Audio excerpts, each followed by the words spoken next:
Hello बच्चों, कैसे हो? बढ़िया होगे, मस्त होगे और आपकी पढ़ाई भी अच्छी चल रही होगी। आज हम आपके लिए एक अच्छा सा प्रश्न लेके आए हैं। आपको बता रहे हैं कूलम के नियम का सदिश रूप, और बहुत ही अच्छा इम्पोर्टेंट प्रश्न है और देखते हैं। इससे पहले आपको कुछ बात बता रहे हैं। देखो, कूलम का नियम जो है वो अगर दो चार्ज प्लस के हैं, दो सेम चार्जेस हैं, तो प्रतिकर्षण बल कार्य करेगा बाहर की ओर। और अगर एक आवेश प्लस का है और एक आवेश माइनस का है तो दोनों के बीच आकर्षण बल कार्य करेगा। और ये जो बल है वो इन दो चार्जेस के बीच में जो डिस्टेंस है उसके बीच लगता है। तो ये तो जो वैल्यू है F1 यानी जो प्लस Q, और दोनों चार्ज प्लस के हैं या दोनों चार्ज माइनस के हैं, तो ये तो प्रकृति शो करता है कि बल कैसा होगा। लेकिन इस फार्मूले से केवल कूलम के नियम से जो बल लग रहा है वो केवल परिमाण पता चलता है। इस फार्मूले से इससे क्या पता चलेगा? परिमाण है।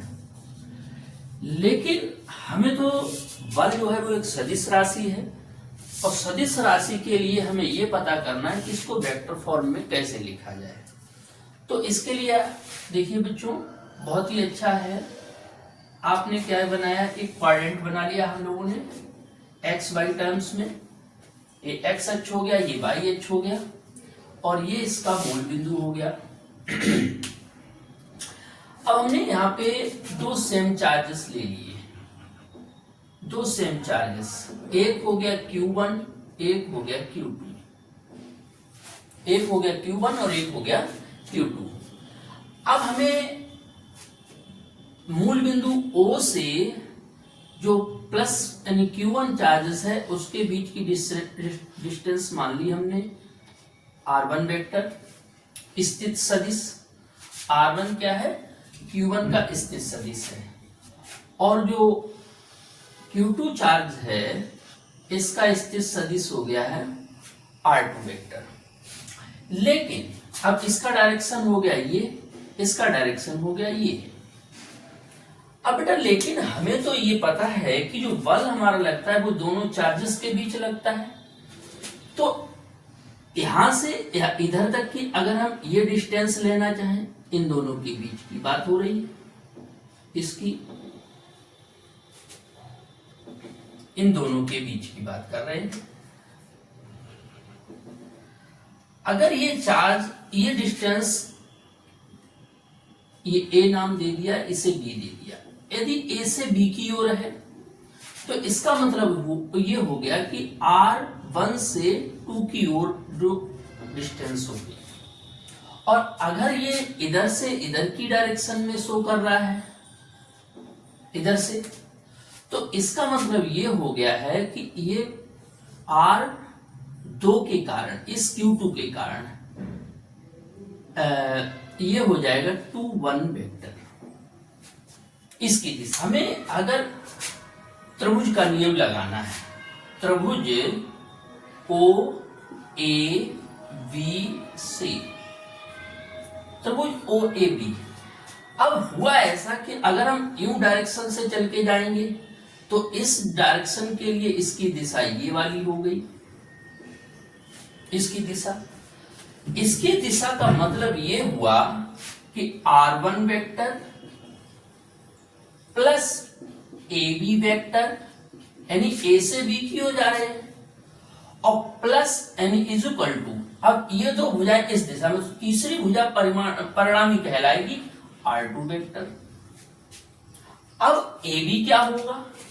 तो AB की जो वेक्टर AB का मान है वो कहलाएगा OB vector minus OA vector.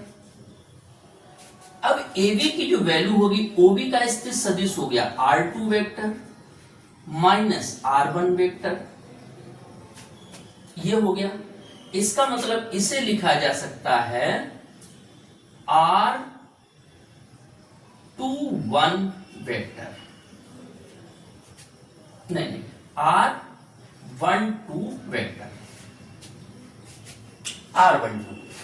इसका मतलब ये हुआ कि R1 vector plus R12 vector बराबर R2 वेक्टर। अब ये वाला जब उधर जाएगा तो R12 वेक्टर बराबर R2 vector minus R1 vector. बेटा ये बात समझ लो, सबसे बढ़िया बात कि इस पूरे को कि ए बी आया था तो बी वाले स्थित सदिश में से ए वाला स्थित सदिश घटाया। जैसे 1 2 आया है तो 1 2 का मतलब 2 वाले में से 1 वाला स्थित सदिश घटा। अगर हम इसी प्रकार ऐसे देखें कि इसे हम R21 वेक्टर करना चाहें तो R1 vector minus R2 vector हो जाएगा। तो अब हमारे पास बल की बात है। अब दो जो Q2 आवेश है वो एक पर बल लगा रहा है, एक पर, तो एक पर लगने वाले बल की दिशा इधर हो गई और 2 पर लगने वाले बल की दिशा इधर हो गई। ठीक है, तो इसे हम लोग लिखेंगे F 2 के कारण 1 पर, 2 के कारण 1 पर, यानी 1 पर बल कार्य कर रहा है और 2 के कारण, वैसे ही हम लिख सकते हैं 2 पर बल कार्य कर रहा है 1 के कारण, और ये सदिश रूप में हो गया।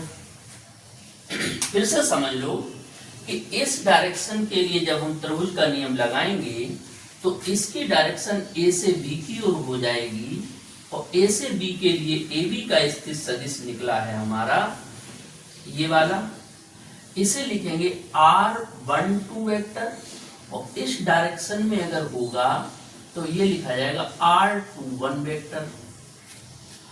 अब हमारे पास कूलाम का नियम लिखना है।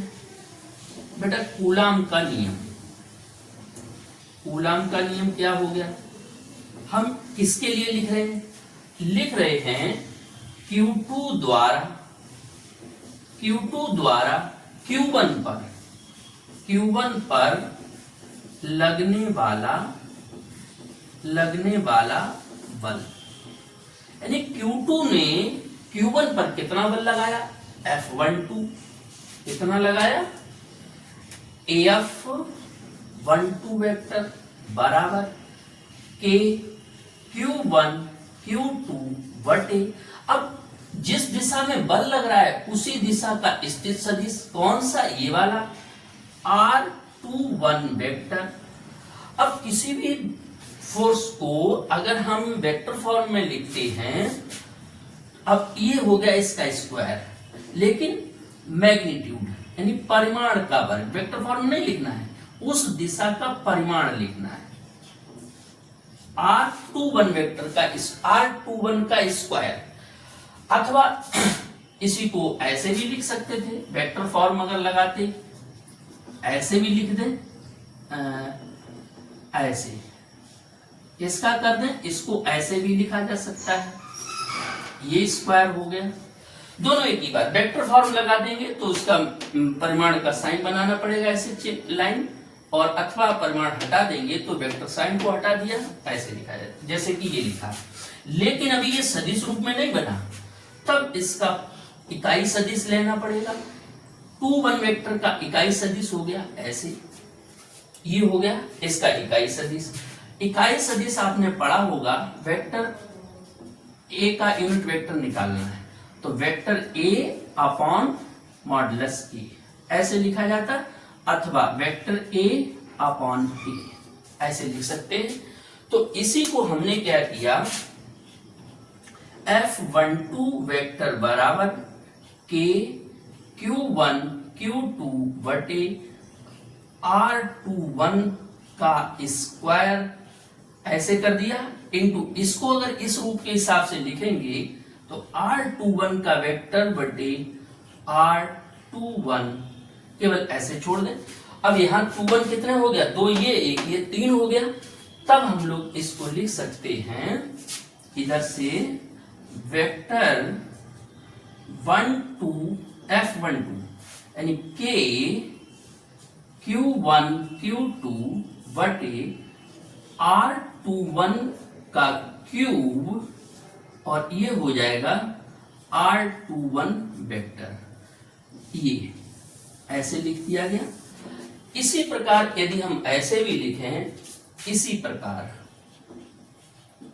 प्रकार ये तो Q2 ने लगाया बोबल हो गया। अगर इस डायरेक्शन की बात करेंगे तो कह सकते हैं Q1 द्वारा Q2 पर लगाया गया बल। तो ये हो जाएगा F21 वेक्टर बराबर K Q1 Q2 बटी। अब इस दिशा की बात करेंगे तो इसका इकाई सदिश लेना पड़ेगा। ये 1 2 था, उसका इकाई दूरी आ गई। ये हो जाएगा R12 का क्यूब ब्रैकेट, ये लिख सकते हैं R12 वेक्टर। ये हो गया इसका सदिश रूप, ये सदिश रूप हो गया। तो उम्मीद करते हैं बेटा आपको ये कूलम्ब्स लॉ समझ में आया होगा। बहुत ही अच्छा क्वेश्चन है। आपने जो पढ़ा है ये इसका अदिश फॉर्म है और ये इसका सदिश रूप है। केवल 1 नंबर में कभी कभार ये लिखने को आ जाता है कि कूलम्ब के नियम का, अथवा 2 नंबर में आएगा। तो आपको ये मैंने जानकारी, बेसिक जानकारी बता दी और इसके हिसाब से हम इसको तैयार कर सकते हैं। उम्मीद करते हैं आपको वीडियो पसंद आया होगा। अगर पसंद आया है तो वीडियो को लाइक करें, शेयर करें और सब्सक्राइब करें। जय हिंद, जय भारत।